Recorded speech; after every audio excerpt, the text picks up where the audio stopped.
Salut la compagnie, c'est Jules Melon et aujourd'hui dans Impro Ciné Critique, je suis une nouvelle fois invité chez l'endimanché du ciné. Et grâce à lui, ou à cause de lui, je ne sais pas, je suis allé voir un film que je ne serais pas allé voir tout seul au cinéma, très probablement non. Le film c'est Une belle équipe, nouveau métrage de Mohamed Hamidi, même si on a vu ce film vers 9h50, voilà. 10h, oui, on aura tort tard à 10h. Voilà. Bon. Qui avait sorti un film l'année dernière qu'on n'a pas vu et qui avait aussi réalisé il y a quelques années La Vache. La Vache, en 2016 de souvenir, on en parlera très bon film, mais on en reparlera, oui, car j'ai un petit lien établir. Au casting de cette belle équipe, nous avons Cadmerade, qu'on ne présente plus évidemment, qui a commencé sa carrière avec Olivier Barou, Cad Olivier, Camoulox, bien vu chez les Ch'tis, et Verdio avec Le Mercier, notamment, certains films. Ouais. Et alors... Et à ses côtés, d'autres acteurs qu'on voit beaucoup depuis 4-5 ans, Alban Ivanov, La vie scolaire, Le Grand Bain, on en passe. Et d'autres acteurs, on va pas tous les citer, on va quand même en parler d'un en priorité. André Wims, qui a été reconnu dans les années 80 pour son rôle du père duquesnois dans La vie est un long fleuve tranquille. On est content de le retrouver là. Il joue ici le papy. Voilà. Si j'aime pas trop le film, très bon acteur. Enfin, le film. La vie est un long fleuve tranquille. Voilà. On n'a pas encore spoilé notre avis sur Une belle équipe. On ne sait même pas nous-mêmes si on a aimé. Ouais. Voilà. C'est vrai. Alors, quelle est l'histoire de cette belle équipe? Alors, on est dans une sorte de village improbable. Alors, je sais pas si c'est un vrai visage. Non, bah non, vu le nom. Courcelles, c'est comme dans les Tuches, Bouzols, je sais pas si c'est une Voilà, à Clourières. Oui, c'est juste un petit village du nord de la France, apparemment. Bon, désolé s'il y a des gens de Clourières qui nous écoutent, c'est apparemment un vrai village. Désolé.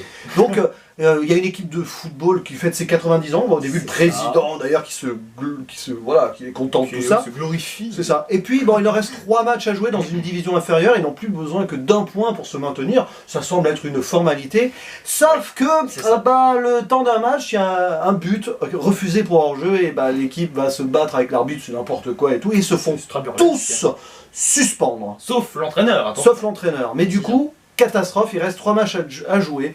Et ils n'ont plus aucun joueur disponible sous la main. Donc en gros, ils sont obligés de déclarer forfait et de descendre. C'est ça. Et non, même pas de descendre. Après, le club est supprimé. Parce que c'est la dernière division. Et possible. Au revoir. Et du coup, l'entraîneur Cadmerade est totalement perdu. Il ne sait pas quoi faire. Et ils vont avoir une idée. Enfin, lui, il va avoir une idée grâce à sa fille. Grâce à sa fille. Parce qu'il n'est pas trop pour au début. Mais comment remplacer donc des joueurs suspendus s'il n'y a plus d'hommes disponibles? Et faire une équipe féminine de football. Voilà. Alors évidemment après il y a péripéties, comment vont-elles s'en sortir? Déjà jouer contre des hommes c'est pas facile, mais en plus il y a le président qui essaye de mettre des bâtons dans les roues, on passe. Et puis toutes ces histoires autour des femmes qui avec leur mari, parce que ce sont les épouses des joueurs, grosso modo, pratiquement, ou la fille de l'entraîneur, etc. Et évidemment, c'est un film qui essaye d'appeler à l'égalité hommes et femmes aussi. C'est un film d'actualité. Oui. On va en reparler là-dessus parce que cette thématique elle est vraiment présente, c'est donc la thématique du féminisme. Oui, là on va en parler, c'est un film... Pour une comédie française assez burlesque et sociétale, on va dire ça comme ça. Ouais, je suis d'accord. Et comme à l'accoutumée, quand j'ai un invité sur ma chaîne, je lui donne... C'est Jules Melon qui commence. Et bien sûr, donc du coup, comme d'habitude, je te laisse d'abord la primeur de donner ton avis et éventuellement la note, même si on peut-être la garde à la fin, comme tu le sens. Je garde pour la fin. Voilà, qu'as-tu pensé de ce métrage que nous sommes allés voir? On a beaucoup interagi, voilà. Heureusement, on n'était pas beaucoup dans la salle, on n'a pas embêté trop de gens. Non, c'est vrai, on s'est fait dégager 20 minutes après le début du film. Non, mais plus sérieusement, c'est un film auquel je n'ai pas adhéré du tout. Mais alors là concrètement pour moi on est c'est degré mais quasiment zéro de ce qu'on peut faire. Enfin pour moi on peut pas faire plus mauvais à mon avis avec un si bon sujet de départ. Au-delà des préjugés sur lesquels on va revenir et des stéréotypes qui sont monstrueux, je trouve que au-delà d'un scénario brouillon, les acteurs et Cadmerade le premier sont juste détestables, mais je ne comprends même pas comment ils peuvent jouer comme ça, parce que normalement Cadmerade, moi je suis désolé, je trouve que c'est un excellent acteur, mais alors là, c'est même pas du cabotinage, c'est que on a l'impression qu'ils se sont pas concernés. Et t'as l'impression d'ailleurs que le réalisateur lui-même n'est pas très inspiré, mais ça on y reviendra. je suis pas content. Et toi? Eh bien, si vous suivez nos chaînes, des fois nos vidéos respectives, à l'endimanché, donc l'ami Dimitri et moi-même, vous voyez que nous sommes rarement d'accord. C'est vrai, c'est assez amusant. Et donc, malheureusement, là, je vais être obligé une nouvelle fois non, cette fois-ci, je suis quand même complètement d'accord avec Dimitri. Non, alors, je vais forcément être plus nuancé aussi. Mais moi aussi. J'en sais rien, on n'en sait rien. On va voir. Non, c'est un film qui se laisse regarder, voilà, parce qu'on est entre nous. Oui, je suis pas certain que seul, en rattrapage vrai. chez moi, je suis pas certain que j'aurais pas fait pause et pas fait autre chose pendant quelques temps. Vous voyez ce que je veux dire? On aura pu se poser la question de le terminer, le film, à mon avis, je pense. Je serais allé au bout, enfin oui, ça. Non, mais on y serait allé, mais on serait senti un peu forcé, petite anecdote qui n'a rien à voir ici. L'année dernière, c'était l'année dernière ou il y a 2 ans, je sais plus, il y avait un film qui s'appelait Mon Quête avec François Damiens. Je suis pas allé au bout tellement c'était pas bon pour moi. Donc voilà, c'est une parenthèse, je sais même plus quand il est sorti. Bon bref, 2018, 2019, bon bref, toutefois 2018, bon bref, ça m'arrive rarement quand même. Donc là, alors, le problème de ce film, c'est que ça fait déjà, bon, c'est pas un défaut de dire ça, parce que j'avais dit la même chose pour Roxane, que j'avais bien apprécié quand même, sans plus mais bien apprécié. Ça fait très téléfilm du dimanche soir. Oui, du dimanche, en dimanche. Enfin, téléfilm de France 3. Je rigole. Alors c'est léger. Il y a des moments où on rigole quand même. C'est léger. Mais oui, les acteurs sont pas vraiment... on prenait l'exemple de... Ils sont pas dirigés. André Wims, qui est quand même un acteur qui a de la bouteille, qui a fait donc La vie est un enfer tranquille, il est complètement à côté de la plaque, le pauvre. Enfin, il est pas à côté de la plaque. Ils sont pas très bien servis par des personnages avec des dialogues qui sont... C'est très laborieux, c'est très maladroit, mais en même temps, on a l'impression qu'il n'y croit pas du tout. À aucun moment, un acteur, que ce soit garçon-fille, ça n'a rien à voir avec le genre, mais personne ne se sent vraiment habité d'une passion pour le film. On a l'impression que personne n'a envie que ce film sorte. C'est bizarre. Tu parlais de Cadmerade, c'est vrai, il est là, on dirait qu'il est là juste par amitié pour le réalisateur. C'est ça, ils sont assez potes. Il sourit, bon voilà, tu peux il y a pas des moments où on sent, voilà, dans petites blagounettes, voilà, il fait son cadre de Cadet Olivier à certains moments, un petit peu. Ouais, mais il y a des passages, tu vois, par exemple, je prends le Petit Nicolas, les vacances du Petit Nicolas, de Laurent Tirard, où il fait un peu son De Funès par moment. C'est du mimétisme, mais en même temps, c'est très bon. Et à un moment dans le film, et c'est là que je fais un grand parallèle, il y a un passage où on sent qu'il va commencer à se lancer dans du De Funès, il se retient, et il va juste péter des câbles. Et là, en gros, il va juste devenir violent. Mais nous, on n'attend pas d'un acteur pareil, si nuancé, qu'il devienne violent. Allez, je casse tout, je deviens complètement taré. Son personnage manque de nuance. C'est ça, c'est pas subtil pour un sou. Et le problème, au-delà des acteurs qui vont à la rigueur, bon, Alban Ivanov, ça va pas. Oh là là. Alors, malheureusement, c'est un acteur que j'apprécie pas ultimement. Bon, dans Le Grand Bain, moi, il se mêlait bien dans le truc, ça se passait. Mais là, je sais pas. Enfin, le problème n'est pas là, c'est que son personnage ne sert strictement à rien. Et puis, dès qu'il est mis en lumière, de toute façon, c'est pas bon. C'est pas l'attention. Normalement, on devrait pas s'attentionner autant sur un tel personnage, je pense. Je vois pas ce qu'il vient faire là. C'est un personnage comic relief à fond. C'est le Pierre Richard du film. C'est le Jar Jar Binks du film. Moi, j'y vais. Et le problème, c'est qu'il ne sert à rien, si ce n'est à c'est lui qui le but hors jeu et qui pète un plomb au début du film. C'est ça. C'est juste l'élément déclencheur, mais après, t'en fais rien. Il aurait pu avoir cette culpabilité, s'engager comme ça, mais même pas. C'est même pas pour ça. C'est le seul personnage qui finalement se fiche complètement de ce qui vient d'arriver, alors que c'est quand même lui qui en est le responsable premier. Et t'as aucun personnage qui va lui en vouloir, parce que ça aurait pu être aussi intéressant, parce que en gros, la dualité quand même, c'est garçon contre fille. C'est ce qu'on comprend, c'est sur un point à tous les étages, à tous les niveaux. Mais je pense qu'à un moment, il faut essayer de dépasser un peu ce stade-là, c'est le cas de dire stade, pas mauvais jeu de mots. mais tu vois ce que je veux dire, à un moment qu'il n'y ait pas une dualité au sein même des hommes, mais ça arrive trop tard. Et puis j'ai envie de te rajouter quelque chose, et tu l'as dit d'ailleurs dans la salle, donc je pense qu'on va être d'accord là-dessus, c'est que l'idée de constituer une équipe de filles arrive tout de suite. Trop vite, au bout de 15 minutes, l'idée est lancée quoi. Pour moi le problème c'est pas uniquement donc, les acteurs, c'est les personnages très mal écrits. Donc le personnage d'Alban Ivanov qui s'appelle Mimi là. Bon. Mimi, d'ailleurs oui. Il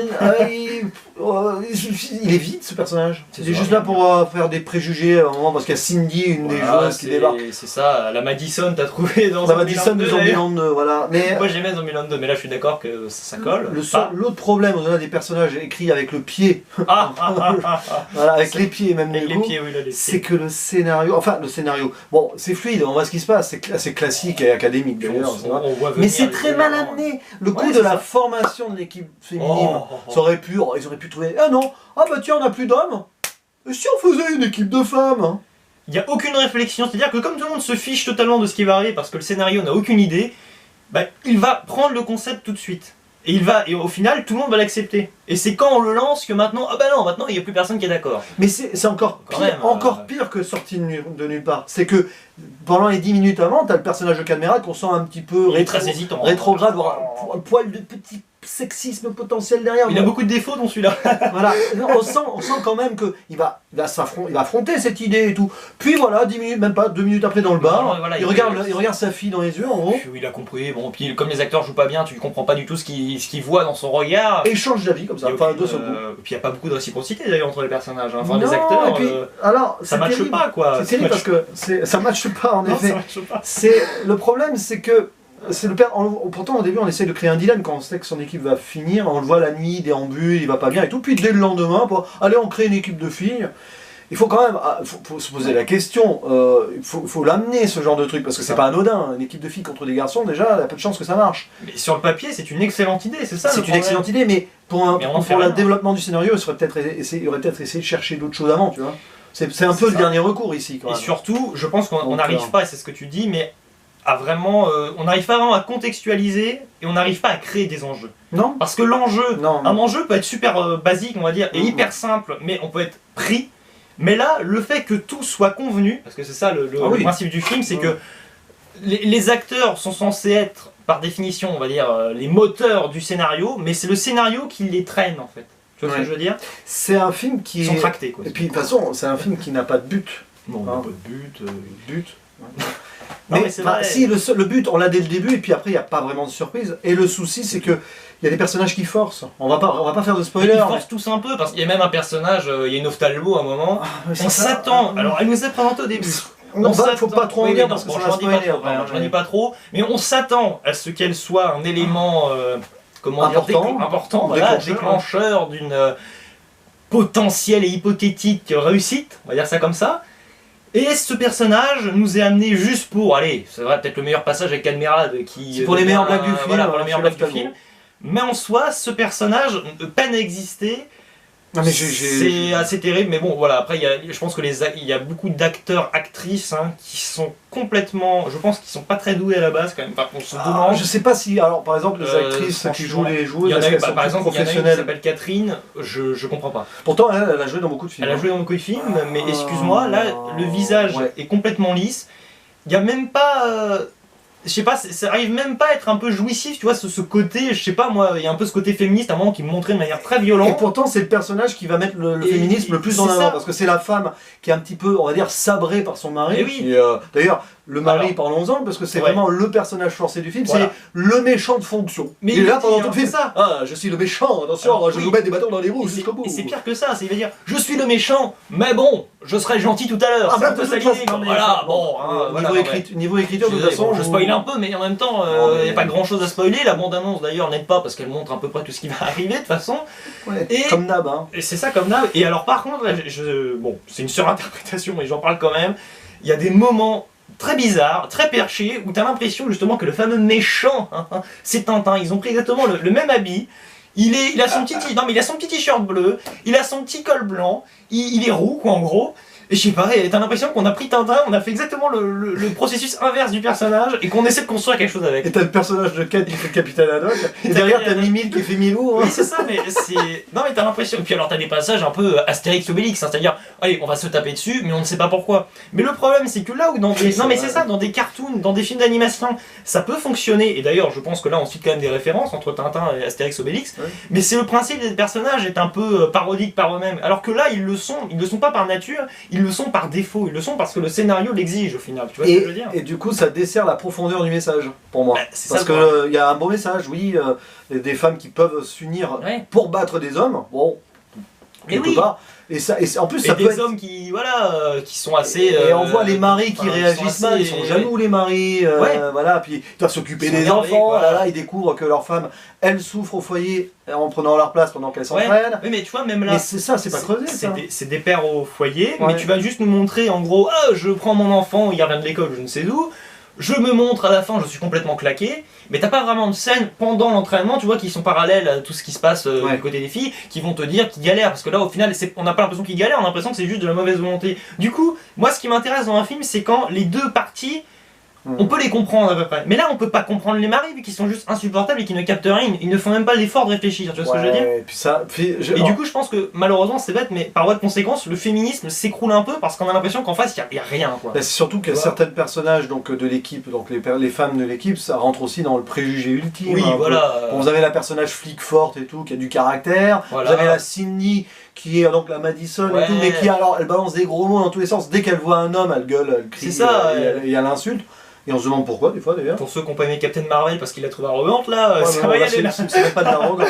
C'est juste en fait on force trop les traits, et puis... Ouais, c'est vraiment dommage parce que j'ai même envie de dire que ça dessert aussi le vision qu'on peut avoir des villages français. Hein. Ouais. Avec les hommes dans le bar qui maltraitent chez Martha d'ailleurs, une petite référence à Batman vs Superman pour y aller à fond. Moi je trouve que bon, le féminisme passe, ok d'accord, mais ça dessert un peu l'image qu'on peut avoir des petits villages français. Mais le message, pris, si tu le prends isolément du reste, il fonctionne, c'est très bien, c'est très noble on va dire d'avoir cette volonté. L'idée est bonne en plus de base. L'idée est très bonne, mais seulement si tu isoles juste cet élément et que le reste du film n'est quand même pas grand chose, parce que oui on s'est bien fendu la poire, mais c'est aussi parce qu'on délirait, c'est-à-dire que... Non mais voilà. Si on avait été seul, on n'aurait pas... Voilà, on serait pas marré autant, c'est parce que là voilà, on s'est dit tiens, hop, moi je délire un peu sur les pharmacies, on voit une pharmacie, on rigole, mais ça s'arrête là. Alors que si tu prends le film tel qu'il est, il est peut-être trop généreux en un sens, c'est-à-dire qu'il est trop généreux dans sa lourdeur. Tu vois ce que je veux dire? Il est trop freestyle aussi. Oui, aussi. Parce qu'ils ont voulu s'amuser, on voit, bon, ils ont dû prendre du plaisir à s'amuser de. Ah, mais ils ont l'air de. Je trouve qu'ils s'amusent, moi je trouve qu'ils sont juste blasés et qu'ils se rendent très bien compte qu'ils se sont embarqués dans une sacrée galère. Je sais pas, parce que, ouais, c'est soit l'un soit l'autre, il faudrait voir. Mais l'ambiance a l'air bonne. Ah oui, non, mais l'ambiance a l'air. Non, mais ils ont tous l'air un peu blasés, mais. Il n'y a pas vraiment d'alchimie entre les acteurs, mais ils doivent bien s'entendre, j'en sais rien. Tu vois, là j'y pense maintenant, mais il y a des personnages qui ont du background potentiel et tout, et on n'en fait rien, tu vois, celle qui est dans un foyer parce qu'elle est en prison. Voilà, si on nous montre ça, bon, ouais, mais rien, bon, mais... je dis rien. Ça c'est juste pour nous faire une belle histoire sans C'est trop feel good movie, hein. Moi c'est ce que je reproche, hein, mais le problème c'est qu'un feel good movie qui est réussi, comme je prends par exemple Le Grand Bain, parce que c'est assez dépressif, on en parlait tout à l'heure, et du coup c'est amené vers la fin, le feel good movie, tout le monde est content, il y a des bons sentiments. Alors que là, c'est un peu dès le départ, c'est-à-dire que même dans la confrontation, même dans une certaine rivalité, on peut pas y croire, c'est juste impossible. Parce que le film est déjà terminé avant même qu'il commence. Je vois même le personnage de Caméra, on comprend vite fait qu'il a divorcé. Donc, pareil, à quoi ça sert? Oui, ça sert à rien, c'est juste pour l'ophtalmo qui va essayer de draguer, mais en fait, au final, pour l'intrigue, ça ne sert strictement à rien. Il a qu'à avoir, je sais pas. Si, c'est juste pour faire des blagues sur les lettres. C'est pour faire des blagues. À un moment, voilà, on va révéler une blague. Voilà, c'est la blague qui m'a fait le plus rire. À un moment, pour la voir, il veut faire semblant de ne pas voir à l'œil. Bon, ok, super, la drague.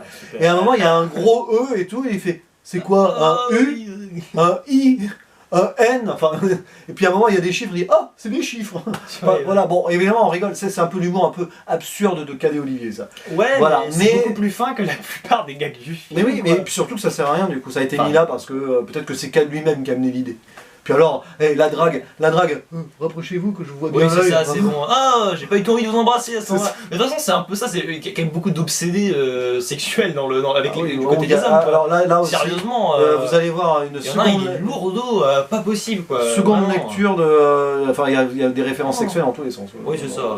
Et puis bon après voilà, ça n'empêche que d'un autre côté t'as aussi, parce que voilà t'as des obsédés sexuels, mais de l'autre côté t'as aussi des femmes un peu tarées, à savoir qu'il y en a une voilà policière, t'as un jeune qui court dans la rue qui a dû voler un truc mais il a dû voler une pomme, et tu vas lui sauter dessus, tu lui fracasses la tête par terre, et c'est un peu violent gratuitement. Pendant ce temps, t'as certains qui partent du Japon et tout. Oui voilà, hop, et puis là, non, c'est pas grave, il a volé une pomme, ah bah tiens, oui, il est tombé dans les pommes là, parce que je l'ai éclaté par terre. Après c'est pas, voilà, je sais pas, je mettrai pas par contre, on finira là-dessus. Aussi la musique aussi, composée par Ibrahim Malouf, comme dans La Vache, et bah je te laisse. J'aime beaucoup le film La Vache, j'ai dû le voir 3-4 fois. Ouais. La réalisation est très sympa, la musique est très prenante, mais alors là, au début, d'ailleurs pendant la séance, je te dis tiens c'est marrant, on va dire il y a un petit style, un petit arrière-goût justement de la musique de La Vache. Une sorte de fanfare un peu. Voilà, une petite fanfare, et à la fin je me suis dit mais non mais attends il rigole ou quoi, il a pris exactement la même musique. Non mais c'est pas une blague, c'est exactement la même musique qui est calquée.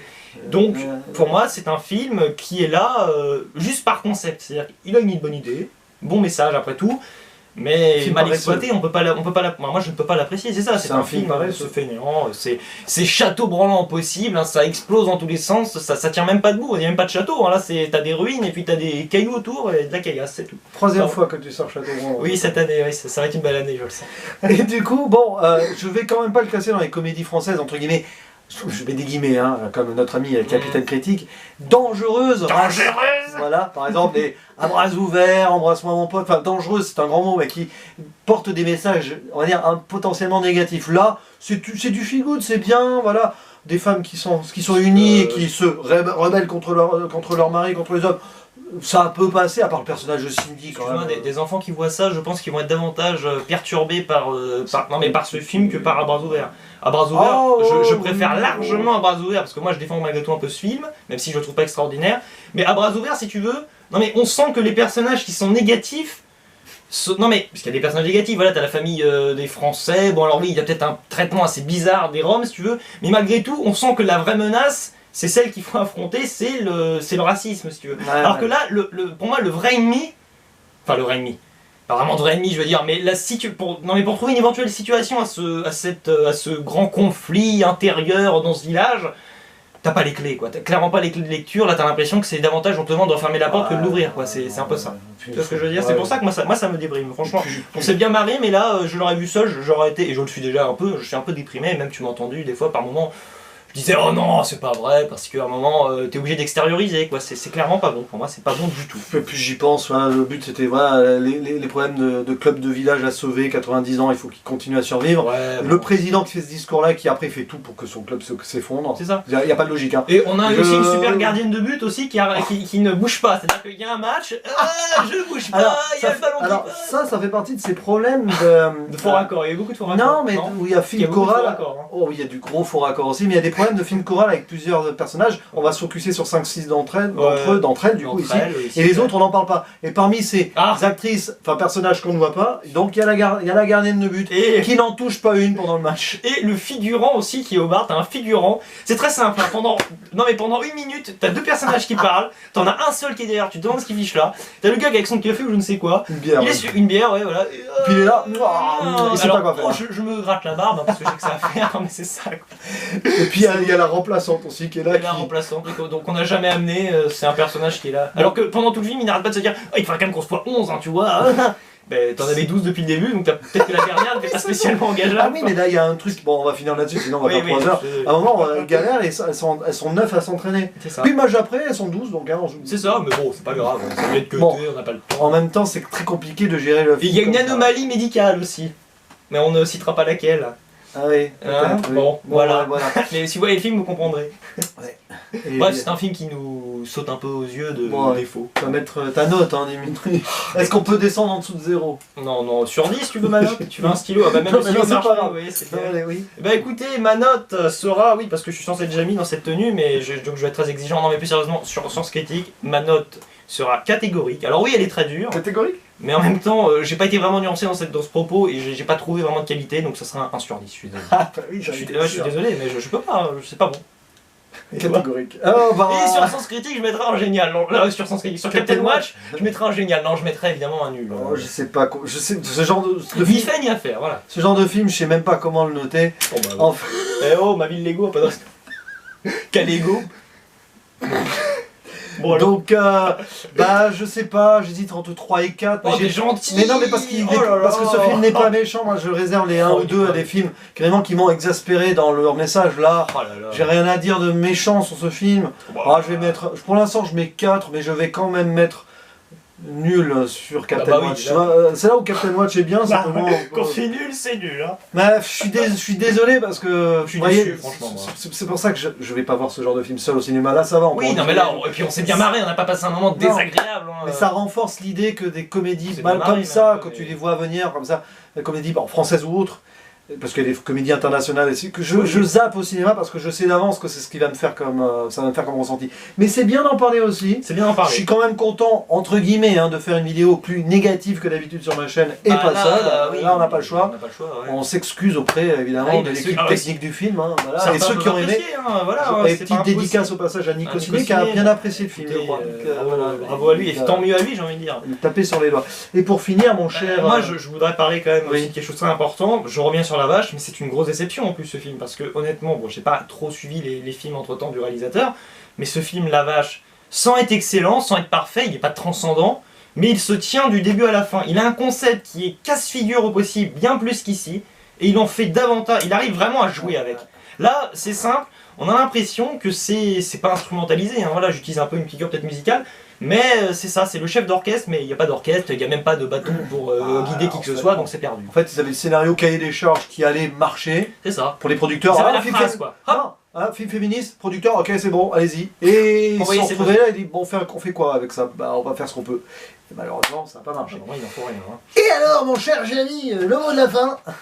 Bah écoutez, moi je vous conseille d'aller voir un autre film français, alors peut-être un peu moins comique, mais film français quand même, un film qui s'appelle Selfie, voilà, un film qui est bien meilleur, et d'ailleurs je lui mets, si vous voulez, à titre de comparaison, parce que là vous pouvez me trouver très exigeant, mais je mets à ce Selfie un 7 sur 10, voilà. Et allez voir sa vidéo sur sa chaîne, parce que la chaîne de l'Endimanché du ciné, elle mérite d'être vue et découverte, si vous ne la connaissez pas. C'est vrai qu'elle est pas mal.